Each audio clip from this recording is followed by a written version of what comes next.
Saat sedang mengawasi latihan para murid, Bu Guru tiba-tiba merasa ada sesuatu yang aneh di bawah matras. Seolah ada orang yang bersembunyi di sana. Ia mendekat dan terkejut melihat sepasang mata, mengintip diam-diam ke arah para siswa. Setelah memastikan itu adalah mantan pacarnya, si Burhan, dengan wajah tetap tenang, perlahan berjalan ke sisi matras dan diam-diam mengunci resletingnya. Burhan di dalam mulai panik, tetapi Bu Guru sudah memanggil ketua kelompok dan memerintahkan mereka untuk mengadakan latihan lompat jauh. Saat Burhan berusaha membuka resleting, ternyata udah terkunci.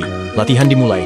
Sang ketua kelas perempuan melompat pertama dengan gerakan cepat yang membuat Burhan di dalam menjerit kesakitan. Bu Guru lalu memberikan demonstrasi, menginjak perut Burhan dengan sempurna. Jika ketahuan, masalahnya akan rumit. Murid-murid lain termotivasi, melompat dengan lebih bersemangat, dan setiap pendaratan mereka tepat di bagian vitalnya si Burhan. Ia tak bisa berteriak dan setiap lompatan seperti pukulan mematikan.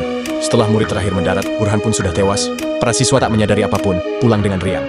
Bu Guru kemudian membuka resleting dan mendapati mantan pacarnya itu telah menjadi tumpukan daging. Dengan tenang, ia membungkusnya dan membuangnya ke tong sampah.